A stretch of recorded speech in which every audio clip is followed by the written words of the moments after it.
E sempre vem à memória aquele episódio também dentro de um ônibus, né? 174, né, se não me engano. 174. E que acabou de uma maneira muito ruim, não, trágica, né? Terrível. Então aí tomara o BOPE, são forças especiais muito bem treinadas que consigam resolver essa situação. Desconhecemos aí as características tanto desse tiroteio que provocou 2 feridos, mas esperamos que seja com a segurança de todo mundo e solidariedade às famílias de 18 pessoas que estão dentro do ônibus agora. Inclusive, segundo a Polícia Militar, entre essas 18 pessoas que estavam nesse ônibus, havia também crianças e idosos, Fábio Piperno. Então, mais um episódio aí que a gente torce para que isso não aconteça, mas com possibilidade de resultar em uma tragédia, né? Então, veja, a gente convive diariamente com essa sensação de insegurança.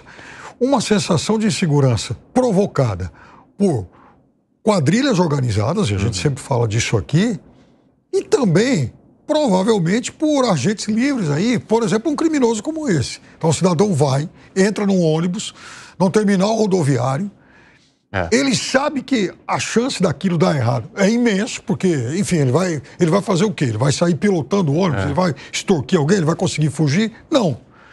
Mas então, isso certamente aumenta a sensação de insegurança. Imagina, por exemplo, mãe, pai, com um filho que tem que passar por aí diariamente para pegar ônibus, para a faculdade, para a escola, enfim.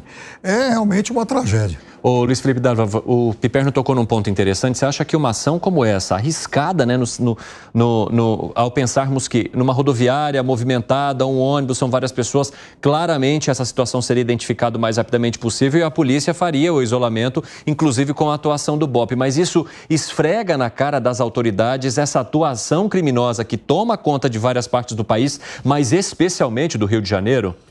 A ousadia. E, de novo, a impunidade. Essa é a questão fundamental que a gente tem que resolver na justiça brasileira. Porque uma ação dessa, de duas uma, ou essa pessoa ela é uma desequilibrada que fez por uma ação solitária, sozinha, que pode acontecer também, né? Tá drogada, tá lá e aí faz uma ação dessa, ou a outra é a certeza da impunidade. Então, assim, as duas questões são duas questões seríssimas e, de novo, é mais um triste episódio da falta de uma política de segurança nacional. A situação do Rio de Janeiro não vai se resolver só com o governador e o secretário de Segurança do Estado. Não tem como, é altamente complexo. Tem secretário lá no Rio de Janeiro, né? Agora voltou a ter. Não tinha Secretaria de Segurança lá atrás. Aí voltou. O governador acabou tirando porque ele assumiu esse protagonismo da segurança pública e agora, depois das pressões, aí o governo passou a olhar novamente para essa área de uma maneira mais técnica, né? E aí, nessa imagem da esquerda, a gente vê, então, os homens do BOPE que chegaram ao local e fizeram o cerco ali, o isolamento, para que as pessoas fossem retiradas do ônibus. Esse homem que foi baleado, então, foi encaminhado para o hospital numa situação que é considerada grave e agora há também o trabalho para a identificação dessas outras pessoas e também de quem seria esse criminoso que invadiu e por que, né, que isso aconteceu. Se trata de uma pessoa que, como mencionou aqui o Dávila, teria alguma questão relacionada, né, não seria ou que não atuasse no crime organizado ou que, de fato, seja um criminoso ligado às facções que atuam no Rio de Janeiro ou ao crime organizado que fez essa atuação. Alangani. Pois é, Evandro, você sabe que a gente fala muito do crime organizado, e é verdade, o crime organizado ele aterroriza o Brasil, mas tem o crime desorganizado. O que é esse crime desorganizado? É aquele bandido comum que ele não está ligado a nenhuma facção criminosa e ele rouba, ele mata. E isso é muito expressivo na sociedade brasileira. Muitas vezes, o crime organizado, ele nem quer uma escalada da violência. Ele quer a estabilidade para poder vender drogas, ter lucros altíssimos. Ele escala quando é necessário, quando tem as brigas entre facções, quando tem confronto com a polícia. Mas ele quer ali uma situação mais ou menos de normalidade para poder vender droga. Tanto é que muitas facções não admitem assaltos dentro de comunidades, dentro de favelas. E aí com leis draconianas. Se você assaltar aqui, aí é a justiça do olho por olho, dente por dente, né? Você vai assaltar, você desce o morro e vai assaltar lá na cidade. Agora, de qualquer modo, tudo tá... a raiz é comum. Qual que é a grande causa do crime organizado e desse crime desorganizado que a gente está vendo aí, essas imagens? É a impunidade. Enquanto não ocorrer impunidade, como o Dávila também sempre traz aqui, um trabalho de inteligência por parte da polícia, não adianta. E aí a gente está falando, Evandro, que não é apenas do governo A ou do governo B. A gente está falando de um trabalho em conjunto. O Congresso... Projeto de Estado, exatamente. Né? Então, é o Congresso melhorando as leis, né? Tornando essas leis mais duras, mais punitivas. É a Justiça aplicando essas leis. É o governo também atuando, né, com as suas forças policiais no combate ao crime organizado, com a parte de inteligência. E se não ocorrer essa coordenação entre os três poderes e que não seja apenas de um governo, que haja uma continuidade ao longo do tempo, a gente vai enxugar gelo. Então, precisa de um esforço de toda a sociedade para acabar com essa situação lamentável do Brasil. Caso contrário, a gente caminha, não está muito longe disso, não. Para Haiti, para Equador, né? Dado o número de assassinatos aqui no país. Uma das pessoas que foram ouvidas ali no ônibus disse que ele iria para Minas Gerais. Mas antes de sair do terminal que fica no centro do Rio de Janeiro, foi abordado então por esse criminoso e as pessoas foram mantidas reféns ali dentro do veículo. Fábio Piperno, a gente também tem a informação de que o ministro Ricardo Lewandowski da Justiça deve seguir para Mossoró mais uma vez diante da situação que acontece por lá. Quais são as pressões que vão caindo agora tanto sobre o governo federal quanto governos estaduais com esse tema que virou a maior cobrança da população brasileira até aqui? Também é algo que tem um simbolismo muito forte. Então, quanto mais o tempo passa, mais fica evidente a incapacidade, né, dos órgãos aí de segurança de resolver isso. Quer dizer, são duas pessoas aparentemente solitárias aí que conseguem se esconder aí por praticamente um mês sem que tenham sido molestadas. Quer dizer, a polícia chegou até a passar perto delas, mas não conseguiu encontrá-las. Então, isso mostra, primeiro, um erro e que precisa ser melhor apurado, e a gente já falou sobre isso, na fuga dessas duas pessoas. Né? O fato delas terem conseguido se evadir daquele presídio é algo que tem que ser rigorosamente investigado, porque é óbvio também que eles não conseguiram fazer aquilo sozinhos. E agora, qual é o tipo de suporte que essa turma tem? Quem é que está ajudando esses dois bandidos? E quanto mais o tempo passa, é óbvio que o desgaste, né, principalmente do ministro, cresce. Agora, Luiz Felipe Dávila, a gente estava falando também nessa semana sobre uma iniciativa do Rio de Janeiro ou uma tentativa de buscar um apoio, um suporte econômico no governo federal diante das questões, né, que enfrentam também o estado do Rio de Janeiro, além de outros que já acabaram batendo ali na porta. De alguma forma, isso interfere na gestão da segurança pública, no caso deste estado, em que os problemas são tão recorrentes. Então, do ano passado para cá, a gente acompanhou o assassinato de médicos que estavam participando de um encontro ali no Rio de Janeiro, agora o sequestro de um ônibus, vários momentos em que vias importantes ali da cidade, da capital do Rio de Janeiro, são paralisadas por conta de tiroteio, por conta de assaltos que muitas vezes terminam em mortes. De que maneira que você entende que essa questão econômica também acaba interferindo na forma como o Estado lida com um de seus principais problemas, que coincidentemente a situação do país é a segurança pública? Não, volto aqui à questão importante da impunidade, porque o que acontece no Rio de Janeiro é que o Brasil pode ser o Rio de Janeiro de amanhã, tá certo? Porque o que acontece é, no Rio de Janeiro, esse crime organizado já infiltrou em tudo, nos negócios, na política, na justiça. Então, esse é o problema. Fica muito mais difícil combater o crime organizado quando ele está nas entranhas das instituições da sociedade. E é isso que nós temos de evitar numa escala maior no Brasil. Então, eu digo que não é uma questão só econômica, é uma questão que precisa, sim, do auxílio do governo federal. A gente precisa de um plano nacional. Porque, por exemplo, como é que você pode sufocar o crime organizado? Você precisa do CARF, você precisa da Receita Federal, coisa que o Estado não controla. E nós precisamos desse banco de dados, como eu disse, unificado. Cadê a informação da Polícia Federal? Por que não consigo ler aqui no meu relatório dentro da Polícia Civil, da Polícia Militar local? O que o Exército conhece desse conhecimento que a gente não tem aqui? Então, essa unificação do banco de dados, uma lei de execução penal mais rigorosa, a atuação do Estado nessa parte não só de inteligência, mas de utilização de informações importantes de Receita Federal e CARF para poder combater e sufocar o dinheiro do crime organizado é fundamental. Então, o que eu digo é, se for só caçar bandido, é enxugar gelo. Nós estamos indo apenas combatendo aí, prendendo um criminoso, outro, mas você não está desmantelando o crime organizado. E isso exige uma política de Estado. E não é uma política estadual, é uma política de Estado. É uma política de país que precisa ser dado continuidade, não importa quem é o governo do dia. Essa é a grande diferença do combate ao crime organizado ou de ações momentâneas que a gente faz para tentar mitigar um pouco dessa violência que toma conta do país e aparece em todas as como o problema número 1 que atormenta o brasileiro. A gente tem a informação aqui de que os passageiros que estão ali na rodoviária, eles já foram levados para áreas seguras. Muitos acabaram deixando o terminal também depois dessa situação que ocorreu com esse ônibus que seguiria para Minas Gerais. Agora tem uma situação interessante, porque por volta de 1h20 da tarde, né, antes dessa situação acontecer, o governador Cláudio Castro do Rio de Janeiro fez uma publicação ali no X, antigo Twitter, dizendo: investimos mais de 2 bilhões de reais em segurança no Rio de Janeiro. E tem mais. Estamos utilizando tecnologia de ponta para combater a criminalidade, como fizemos no Réveillon e no Carnaval. Gustavo Segré. Essas são as publicações que 10 minutos depois, em função do acontecido agora nesse ônibus, o governador deveria dizer: para que eu coloquei isso justamente hoje, né? Porque o factual contradiz a discursiva.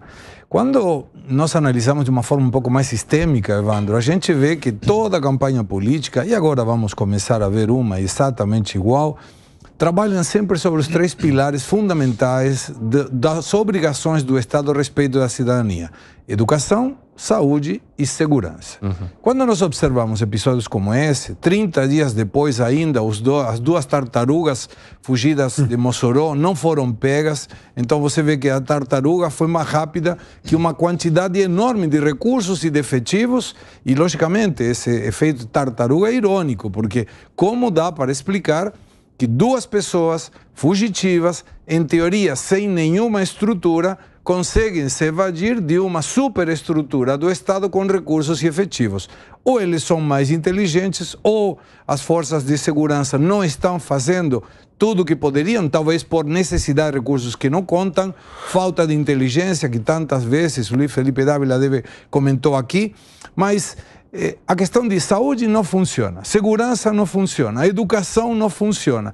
E você vê que são as obrigações do poder para a cidadania com recursos que a cidadania propõe. Então, nós observamos que nós somos contribuintes de um Estado que não faz o que precisa ser feito, que coloca em risco, de alguma maneira, a vida das pessoas pela sua incompetência, e não tem a ver com ideologia, tem a ver com o Estado. Por isso precisamos de políticas de Estado, que independente do governo, dependente da quantidade de anos que um governo, qualquer seja, esteja no poder, todo mundo vai para esse lado. O que pode mudar é por que caminho a gente vai, mas o objetivo tem que ser esse. Porque senão vamos estar daqui a 20 anos, nossos filhos, vendo campanhas políticas que digam: vou trabalhar para a segurança, a educação e a saúde. E continuaremos sempre carentes das 3 questões. Mas... inclusive, né, o Alangani, a gente tem a informação de que a situação continua acontecendo ali, né? As pessoas ainda continuam no local. Aquelas que foram socorridas, que foram atingidas por tiros, foram levadas, mas a gente até está apurando aqui em que situação, em que pé que estão as pessoas que estão no ônibus, que foram sequestradas por esse criminoso antes de viajar para Minas Gerais. Agora, o que chama a atenção mais uma vez depois dessa publicação do governador Cláudio Castro, que em tese vem antes, né, desse acontecido, é que isso tira cada vez mais a esperança de que há uma possível mudança no Rio de Janeiro quando o assunto é a segurança pública. Exatamente. Recentemente teve uma publicação por parte dele dizendo que não, estamos aqui combatendo o crime organizado de maneira enérgica, etc. Eu já nem lembro qual que foi exatamente o último episódio, que são tantos episódios no Rio de Janeiro, qual que foi o último episódio que também virou notícia aqui no Brasil inteiro. E aí, de novo, esse caso, né? Então, mostra a falência do Estado, a falência de políticas públicas no Rio de Janeiro ao combate ao crime organizado, Evandro. E você sabe que tem um segmento da ciência econômica que é a economia do crime, que se utiliza, né, ferramental estatístico sofisticado, que a gente chama aí de econometria, né? Que é para justamente medir quais são aquelas variáveis que influenciam no crime, quais são aquelas variáveis também que diminuem a criminalidade. E tem muitos estudos bastante interessantes nesse sentido. E aí tem um estudo que é bastante importante, que foi publicado na American Economic Review, que é uma das principais revistas científicas de economia do mundo, que mostra que tem duas variáveis que são fundamentais para diminuir a criminalidade. E o que é legal? Você consegue medir o impacto dessa variável controlando por todas as outras. É como se você mantivesse todas as outras congeladas e a gente mede só o impacto de uma variável sobre a outra. Então, o que diminuiria a criminalidade segundo este famoso estudo? Primeiro, o enforcement da lei. O que é o enforcement da lei? A aplicação da lei. Né? A lei ser cumprida. Então, nos Estados Unidos, a lei é cumprida. Na China, mesmo sendo ali uma ditadura, a lei também é cumprida. Então, o enforcement da lei reduz a criminalidade. Segundo ponto, número de policiais na rua. Se você aumenta o número de policiais na rua, diminui a criminalidade. Parece óbvio, vai ao encontro do bom senso, mas o estudo conseguiu medir quantitativamente o bom senso e aí prova o óbvio. Fala, Piperno. Sobre isso que o Alan falou, né, eu até disse aqui outro dia que o jornal francês Le Monde estava inclusive publicando lá um banner de um curso online sobre economia do crime. Tem lá um super especialista na França e o sujeito dá aulas semanais para falar sobre isso. Tamanha é a dimensão que esse negócio ganhou lá também. E cobra caro, mais de 100 euros aí por inscrição. Agora, há um efeito colateral nisso. Essa criminalidade, o Segré falou, daqui 20 anos e tal. Daqui 20 anos, se continuar assim, a democracia ela já foi corroída. El Salvador demonstra isso e outros países também. Porque aí vai chegar um momento em que algum oportunista vai colocar para a população a seguinte questão. Bom, você prefere repressão independentemente da lei ou você prefere que a gente siga a lei, a Constituição, né, o Estado de Direito e tal para punir esse crime, coisa que não deu resultado até hoje. E o correto seria proporcionar os dois. Porque, veja, o fato de você, por exemplo, dar poderes extraconstitucionais para qualquer força de segurança é o caminho mais curto para o surgimento de novas milícias. Quando a polícia sai matando, quando a polícia resolve vender segurança, proteção, ela, na verdade, está se colocando também como uma força à margem da lei. Então, num primeiro momento, as pessoas podem ter uma percepção de que aquilo é positivo, aquilo pode aumentar a segurança delas. E daqui a pouco todo mundo virou bandido. Mas, Piperno, por exemplo, a experiência de Nova York, né? Década de 80, 90, Nova York era um caos. Está voltando a virar um caos também. Mas como é que foi combatida a criminalidade lá? Tolerância zero, que é a aplicação da lei, e aumento de efetivo de policial na rua. E aumentou ainda mais por conta do 11 de setembro. Não teve nada a ver com criminalidade, foi terrorismo, mas aumentou o número de policiais. Ao ponto de 2005, Nova York ser uma das cidades mais seguras dos Estados Unidos, sendo que era uma das mais violentas. Aí agora o que está acontecendo de novo com Nova York? Tolerância para tudo, voltando à criminalidade, a cidade está, tá suja, gente em estação de metrô, o pessoal empurra lá, teve outro dia, teve assassinato numa sala... Não, mas está voltando. Mas por quê? Porque não acabou essa política de tolerância zero, o número de policiais não é igual no passado. O que foi, Segré? Para mim, reforçando sobre os três pilares e tomando a deixa do Piperno, esse é o surgimento de uma pessoa como Bukele que demonstra fortaleza no combate para os pandilheiros, como são mencionados aí, demonstra que você tem duas questões das três que são imediatas. Porque a pessoa morre se o Estado não está aí. Segurança e saúde. Se não tem uma estrutura de saúde, a pessoa morre no hospital. Se não tem uma estrutura de segurança, a pessoa morre na rua. A educação é mais para frente. E não dá para sentir. É meio como que está no banho-maria. O efeito da falta dessa política de Estado na educação reflete no futuro de crianças que hoje não têm essa educação que precisaria. Mas aí surge essa pessoa como Bukele e observemos que ele teve 85% dos votos. E por quê? Porque o cidadão se sente seguro. Aí vem, e deveria ser uma autocrítica para vários governos, em que passa o pano para a bandidagem.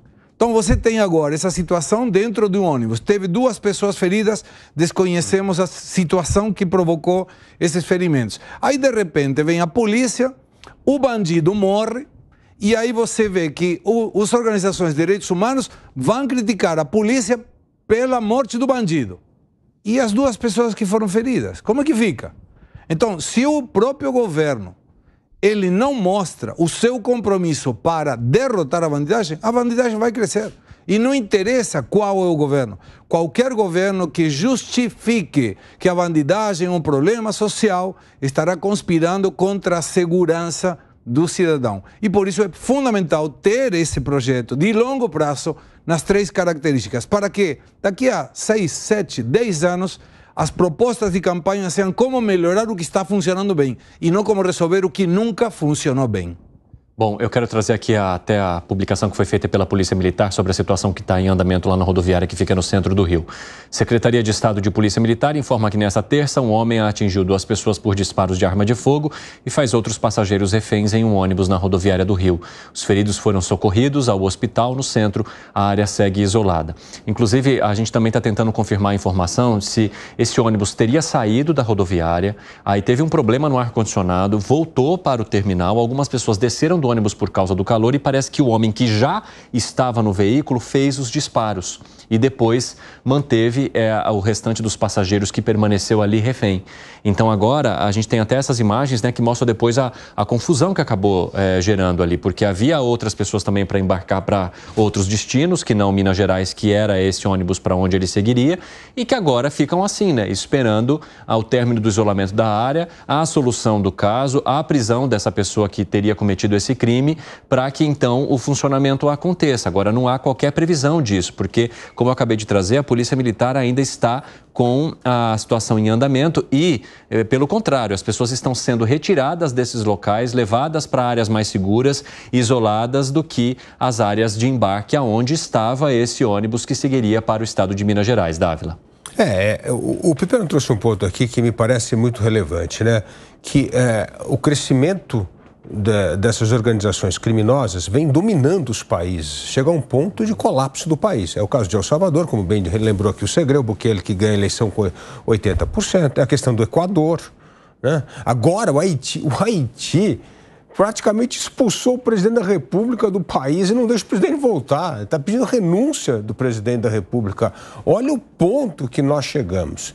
Por que isso é perigoso para a democracia? Porque na hora que as pessoas entenderem que a insegurança é o maior problema nacional, muitas topam trocá-la pela liberdade. Então, entre liberdade e segurança, eu sou a favor da segurança, eu sou a favor da ordem e menos liberdade. E isso é um enorme problema para o Estado democrático de direito. Então, não combater o crime organizado, não ter um plano estruturante para enfrentar o crime organizado é enfraquecer a democracia no Brasil. Porque cada vez mais esse descrédito das instituições, da polícia, do combate à bandidagem, vai fazer com que as pessoas busquem líderes que falam assim, olha, esquece esse negócio de liberdade aqui, vamos resolver a questão da ordem, vamos impor a ordem. Aliás, essa é uma discussão desde o século XVII. O Leviatã era justamente isso. Olha, você tem que abrir mão da liberdade em nome da ordem, porque se não tiver ordem não tem nada. Então, assim, esse é um drama que a América Latina já está vivendo e está batendo a porta do Brasil. Se nós continuarmos a ignorar o enfrentamento do crime organizado, nós podemos sim ser El Salvador de amanhã, nós podemos ser sim o Equador de amanhã. Bom, a gente está acompanhando essas imagens que vão chegando para a gente aqui até agora, né? Que mostram aí a atuação do BOPE, da Polícia Militar. A ocorrência foi nesta tarde, por isso segue em andamento. As pessoas foram retiradas ali do local, as outras que estavam prestes a embarcar em outros ônibus, diante da ocorrência que segue ali no Rio de Janeiro. Pessoas foram mantidas reféns. A informação que temos até agora é de que pelo menos 18 pessoas, 2 foram atingidas por tiros. Uma delas teve uma situação mais grave e foi encaminhada para o hospital. Segundo as informações que temos até agora, está em estado grave. O pessoal da rádio chega agora também. A você que nos ouve, bem-vindo e bem-vinda. Muito boa tarde para você. Nós estamos acompanhando agora o andamento de uma ocorrência no Rio de Janeiro, depois que um ônibus que seguiria para Minas Gerais com os passageiros foi invadido por um criminoso, e agora há informação de que esse homem já estaria no veículo. Ele disparou contra algumas pessoas que estavam ali no ônibus. Eles estão feridos, 2 pessoas feridas, e essas outras pessoas seguem ali no veículo.